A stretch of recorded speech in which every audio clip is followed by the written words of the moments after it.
How's it going, everybody? Welcome to another episode of Spit Takes. My name is Jens Anderson, aka Spittle, and I'm here to give you my takes on some of the various nerdy, cool things that I'm watching lately. And today we're going to talk about Penny Dreadful Season 2. We just saw the finale just this last week to the season, and it was fantastic. Now, as always, spoiler alerts going on here and are in effect. If you haven't seen Penny Dreadful Season 2 and you care about spoilers, you might want to bail out now. In fact, you probably do want to bail out now. If you don't care about spoilers or you've seen Season 2, then hey, happy to have you here, and let's go through what happened this season in this terrific urban fantasy period piece show.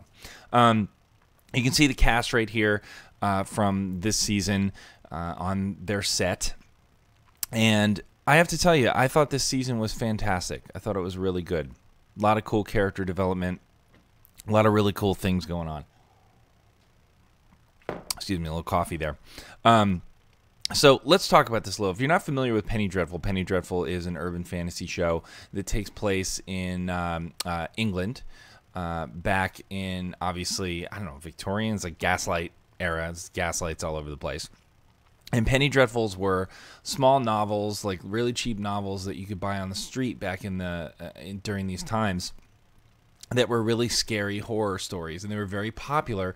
And in fact, they're credited for bringing literacy in a big way to the masses because everybody could really afford these. They were very entertaining, so people wanted to read them. In this case, they've put a little twist on it. Rather than having these sort of books be the center of the story, the reason it's called Penny Dreadful is because all of these types of characters in these stories you see have leapt off the page and actually into the streets of London, and they become our cast of main characters. Main characters from left to right here. We've got Victor Frankenstein in the tux there. We've got Dorian Gray next to him. We have Frankenstein's monster, the creature, otherwise known as John Clare, who's named himself after a poet in this. We have Ethan Chandler, who is a werewolf. We have Vanessa Ives here, who's the star of the show, and she's played by Ava Brown. And, of course, we have Lord Dalton. That's Timothy Dalton, who plays Sir Malcolm Murray. Sabeme in the back, who is his companion friend that he met in Africa during his travels. We have, what is her name? I'm forgetting right now. Hold on, let me go look at Madame Kali. Okay, and then we have Professor Lyle on the right here. Fantastic cast of characters, very well acted all around, very talented cast. And I want to go through each of their story arcs a little bit. That happened over the season. Victor Frankenstein did some cool stuff this season. His arc was really interesting. All of them came together last season to help Vanessa Ives and Malcolm Murray find his daughter, who had been stolen by a vampire master and turned into a vampire. So this year her name was Mina Murray. There was a very, very strong ties to the actual Dracula story and the Dracula mythos. In the end of that season, Malcolm has to shoot his daughter, who's been turned into a vampire. So Vanessa loses her childhood friend, and the vampire master gets away. Madame Kali here, who's right here on the right, and circle her right now.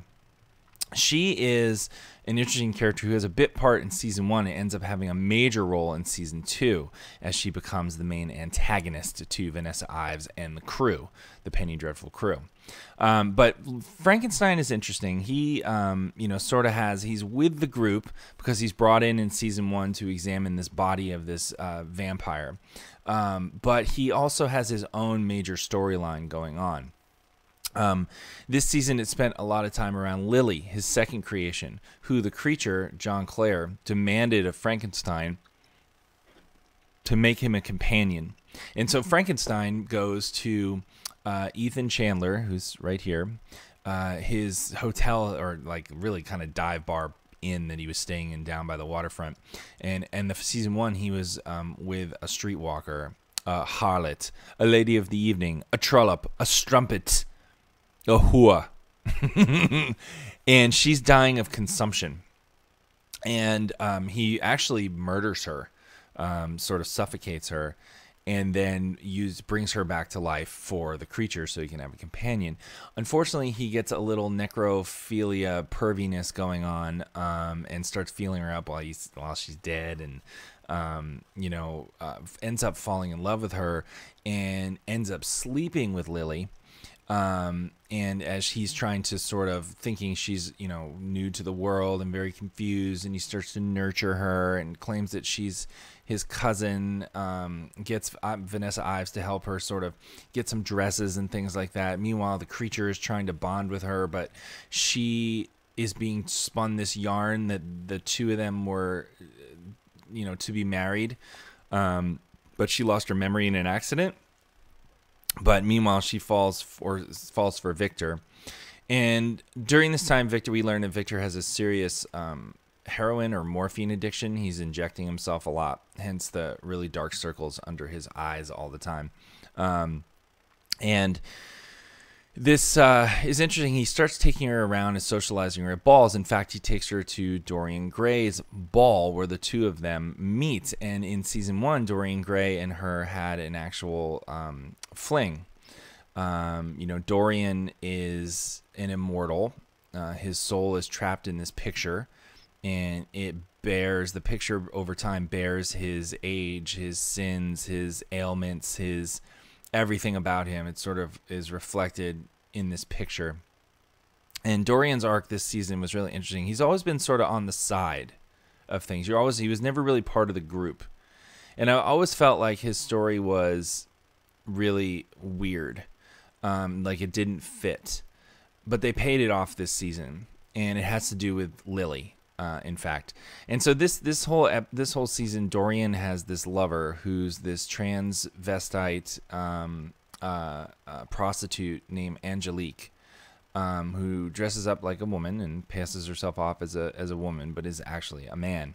And the two of them have a love affair. They become lovers, and he ends up murdering her. I would say her.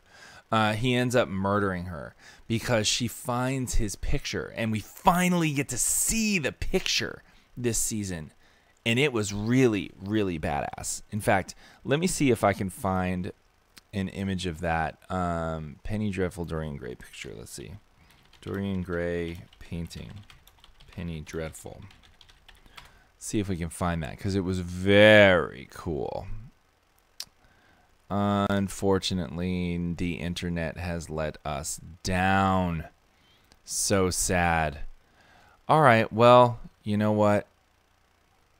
We'll have to get that for you next time. We'll show a picture of that. Maybe I'll put a link to it in the comments down below. So anyway, he has this picture. It's very cool. It actually has these really human-like eyes, and it moves. It actually comes to life, which is pretty cool. And he ends up murdering her because she's like, oh, I can totally accept you for what you are. He's like, this is what I am in this painting. And he's like, nah, I don't think you do. And he poisons her, and she dies, which makes room for him to reunite with Lily, who is her actual character name before she dies is Brona Croft. And so Frankenstein starts getting very jealous of Dorian Gray and Lily's relationship. The creature gets very jealous and possessive of Lily. The creature is the first, and meanwhile Lily is going around sort of discovering herself and getting out, and she picks up this random guy in a bar and takes him home and has sex with him. And while she's having sex with him, she strangles him. She's super strong because she's one of the creatures, and she kills him, and she seems to really be like going over the edge for sure. When it all comes to a head, she starts falling in love with, or not falling in love with, I would say. She becomes this like, I will never kneel to a man again. Because she was thinking back to her sort of life of having to be a streetwalker, a prostitute, and she takes all that rage out on John Clare, who's trying to get all tough with her and force her into being with him. She turns the tables on him and makes him her sort of subservient. She kisses him. I think she has sex with him. I'm not sure. But then she goes over to Dorian Gray, and she sort of moves in with him, and Victor Frankenstein is super distraught over this entire thing. and he goes over there, and one of the most dramatic things kind of happens. He ends up shooting Lily, who shrugs off the bullet. She's bleeding now, and then he shoots Dorian because Dorian starts popping off to him. And the two of them are standing there with bullet wounds. And the most interesting line ever, Dorian says, "I've never quite felt this experience before," because in the show he's always like sort of, that's his thing. He's like craving things because he's so long lived. He wants new, fresh experiences to dull his boredom. And he says, "Absolute supremacy." And so Lily is really, sort of going on this crusade now to sort of like the immortals, the creature, Dorian. They are basically going to rule the mortals. They are destined to rule. So Frankenstein has really created another, even more horrifying monster in Brona Croft with Lily. And she remembered the whole time, was manipulating him the whole time, remembered her old life. So fantastic, amazing scenes going on there with the two of them. The creature ends up having some time with Vanessa Ives. And in the first season, he did this really, he was like sort of a backstage guy who was in the theater. And it was a Penny Dreadful theater. In other words, they would do like horror story, kind of macabre stuff. He ends up working in a waxworks this season. Which also, by the Putneys, which also turns into a very macabre thing, like great crimes and murderers of London, and they put on all these displays. And it ends up that he works there. There's a blind daughter, the guy who owns it, and his wife. And they had these whole plans the whole time to sort of create this freak show with him as a star. And so they lock him up, and it's awesome at the end. You just know what's going to happen, that he, is locked up in there, and they're taunting him, and they're sort of telling him how it's going to be. And he just busts the doors of the cell open in dramatic fashion, like snaps the woman's neck, and then smashes the dude's face into the brick walls a bunch of times. And it was the cunning of the daughter, the blind girl, who John Clare took sympathy on. Like with Frankenstein, they have the story, they have some awesome parallels here where, the creature is enamored by innocence and beauty and vulnerability, right? So in the original movie, he meets the girl by the water, and they're picking the flowers, and he ends up accidentally drowning her somehow, or she drowns, but he's drawn to her and he gets caught up in that. And the same thing happened with this blind girl. She easily led him into this cage and locked the door. So she was responsible for getting him locked up. Yet when she comes down just after he kills her parents, he's horrified in his own actions for some reason. And these people were awful to him. They were awful, awful people. Yet he was horrified by his own actions, which says a lot about the humanity of John Clare and the creature. And really, like, the inhumanity of Frankenstein, the doctor, who is kind of depraved and a drug addict, and really going against nature with making these creations. And the poor creature, you feel bad for him in a lot of ways, but he murders these parents, but he lets the girl live. I don't know why. I'm not sure why. He felt horrified and took pity on her, maybe, or maybe he was a worse fate for her to be realizing and sort of on her own. But he leaves, and he befriends Miss Ives this whole season, who at the end, when they are when the creature says he's leaving forever and asks her to come with him because they're kindred spirits in sort of their pain and torment, she says, "You're the most wonderful man I've ever met," which of course, and kisses him, and that breaks his heart. And he goes off into the Arctic on a ship. Meanwhile, Ives and Ethan Chandler. Ethan Chandler has a great storyline. In the first season, he mauls a bunch of people, people who from America are coming to claim him and bring him back home. And he is being pursued by this inspector, who is played quite brilliantly by, let's see, is it this guy? Douglas Hodge, maybe? Bartholomew Rusk, I think his name is, Inspector Rusk. Yeah, I think that's him. Oh, yeah, I think that's him. He does a really great job. He's a one-armed inspector at Scotland Yard, and he's sort of trying to investigate the murders that happened at this inn, which are ironically on display at the waxworks that John Clare was working at. And he really wears Ethan down. And Vanessa Ives and Ethan are getting closer and closer throughout the season. We're getting more werewolf action than we ever have seen before. The two of them are clearly falling for each other, but they can't be with each other because of the monsters inside of them.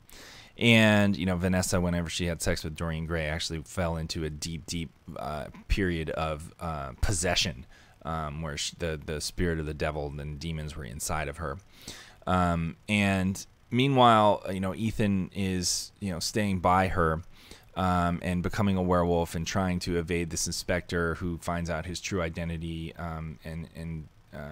He eventually confesses to these murders to sort of end his life. It's basically almost like the Victorian era of a suicide by cop, I would say. And he turns himself in hoping to be hanged, but he ends up getting extradited and is sent back to America. The inspector and him in the last scenes are on a boat. But, in the confrontation, let me jump over to Lady Kali here, who is right here. She ends up being the main bad. The first season was vampires. This season it was witches. And Kali is this main witch. We thought she was just a medium, but she's actually a witch, a total servant of the devil, and she's after Vanessa Ives. And she has these creatures called the Night Sisters, who are her daughters, and they're these badass-looking witches, like really freaking cool. As far as witches go, I loved how they did this. Let's see, Penny Dreadful, Night Sisters. Let's see if they come up. Penny Dreadful Witches. Let's try that. Maybe they're not called Night Sisters. I can't remember now. Yeah, here they are. They're so cool, guys. They have like these. They've been clawed by a demon or something like that, or a devil, and they have these amazing, scars all over them. They can blend in with the walls and come out of the walls. And Vanessa speaks this language that puts them at, makes them vulnerable. Here they are, here in a scene from way back when where they actually kill Vanessa's mentor, which is kind of cool. Yeah, they're super cool, and they can transform from these women into these creatures, and they're sort of stalking. They're very powerful, very strong, very agile, stealthy, really, really awesome.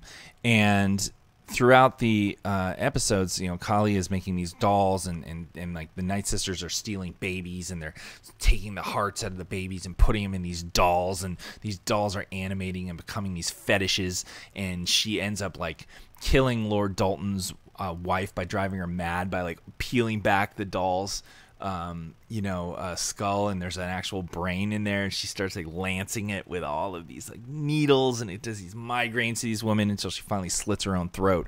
Like creepy magic. She's totally in league with the devil.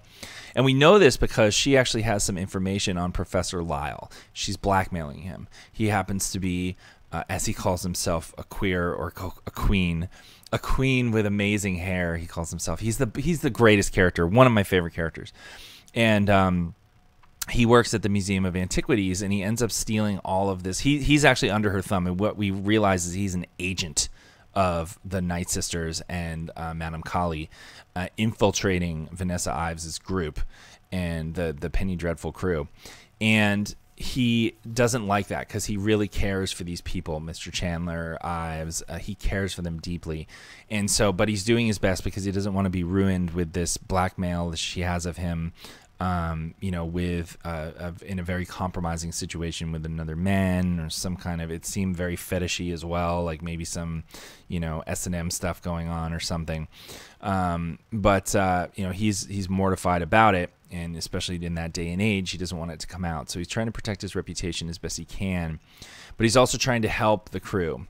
So he ends up going back, and they find this mad guy wrote all of these things on these bat wings and human bones and scraps of paper, and they're trying to put all this together during the entire season like it's a puzzle.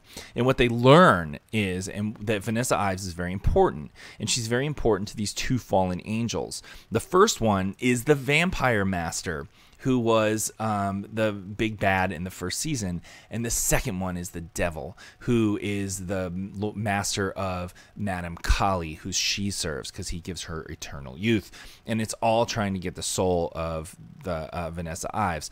In other words, and it's really cool, they describe it in this prophecy of these eclectic items, these things that are written, that the demonic language is written on, that the two fallen angels were cast out of heaven, one to roam the earth and feast on the flesh of man, and one to serve in hell to feast on the souls of man. So one is a spirit and one is physical.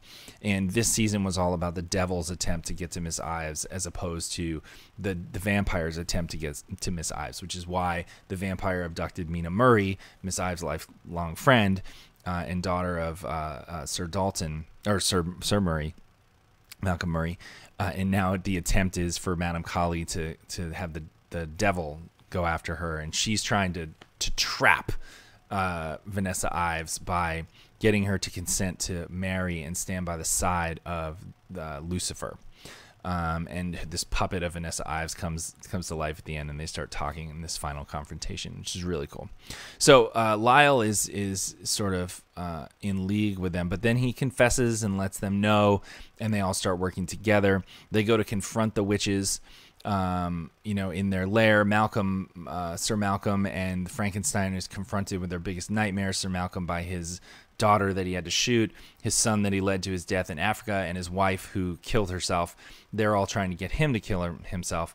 Meanwhile, Frankenstein is tormented by John Clare, his original creature, Proteus, his second creature that John Clare ripped to pieces, and Lily, who is the current creature and probably going to be a big bad in season 3.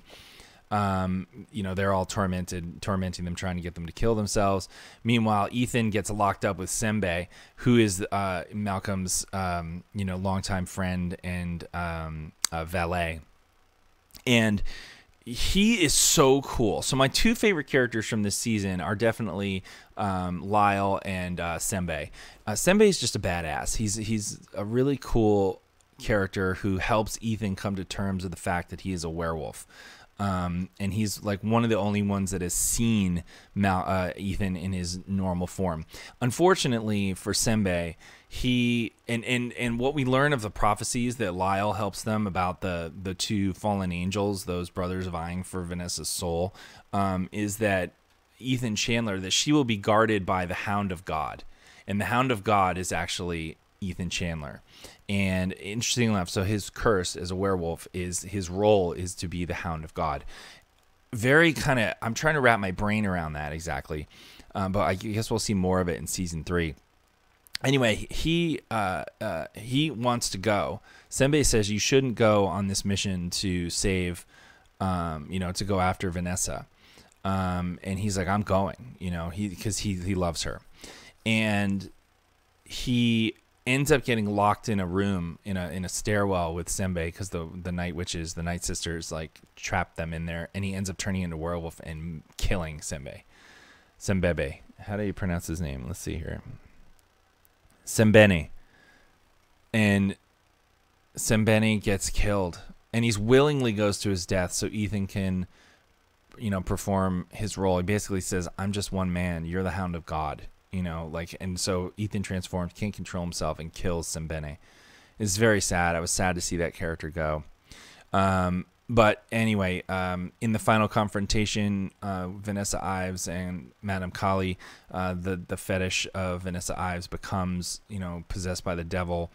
She needs to willingly give herself to the devil, but she ends up like fighting back and using this crazy speech. They have some kind of black speech battle at the end, and Vanessa ends up crushing the head of the fetish, which turns Madame Kali, starts to lose all her power, and she gets very old, and she goes to kill Vanessa Ives with a knife, and her daughter Hecate ends up freeing the Hound of God at the last minute because she hates her mom, and he comes rushing in and just gorges her, just rakes her throat out, and she dies. And then he goes toward Vanessa, and Vanessa doesn't know what's going to happen. Maybe she's going to get killed, but the Hound kind of recognizes her, and she tames him in a way, and then he runs off. Meanwhile, Professor Lyle kills one of the Night Sisters, with a pistol, in a great line with great aplomb. He's such a cool character. So he survives, and Malcolm survives, and so does Frankenstein. Once the witch is killed, Madame Colley's killed, her spell is broken, and they don't kill themselves. Frankenstein then goes on to, confront Lily and Dorian Gray, who, by the way, now Dorian Gray is has a place and is very cool. He went evil at the end to join Lily's side. So now I know why he was sort of estranged from the group. He just totally went evil. So interestingly enough, the first season was about bringing them all together. This season was about splitting them all apart at the end. Sir Malcolm is going back to Africa to bring Simbene's body back. Madame Colley is dead, obviously, but Vanessa Ives is alone in the house that they've all been occupying. All the Night Sisters are dead except for Hecate. Hecate actually takes the implements and the tools of her mother, Madame Colley, and leaves the house. It's all on fire and burning. Their satanic lair is on fire. So we have Vanessa alone in the house. Ethan Chandler is being extradited and taken back in a cage to America by the inspector. John Clare goes up to the Arctic, and Lily and Dorian Gray are in his mansion, sort of plotting their, plans to rule the world. And of course, you've got Dr. Frankenstein, who is in a morphine or heroin-induced stupor at this point, unable to really even function. And the interesting thing here is that at the end of the first season, the vampire master gets away. At the end of this season, the devil is banished, and all the tools that brought him to sort of life on this plane in this doll are in the hands of Hecate, and she's off, to be a presence in the future. And we learned that these two brothers are vying for Vanessa's soul, or these two fallen angels are vying for her soul. And so it's interesting that, we've really understand the struggle now after 2 seasons. Both bads are still out there. Big bads are out there ready to be in play, but all of the characters are scattered to the winds, or have shifted their allegiance to their own causes or the causes of evil. So a lot of cool stuff happened this season. Overall, super entertaining. I wasn't sure where it was going at first, and I loved the Night Sisters from the beginning, but I was even more so than last season when they got into the whole possession thing. That was a real sidetrack. I felt like Dorian Gray's story this season was a real sidetrack. Lily was getting a little tedious as well. But then they just brought everything home. The Dorian Lily story came together. That was amazing.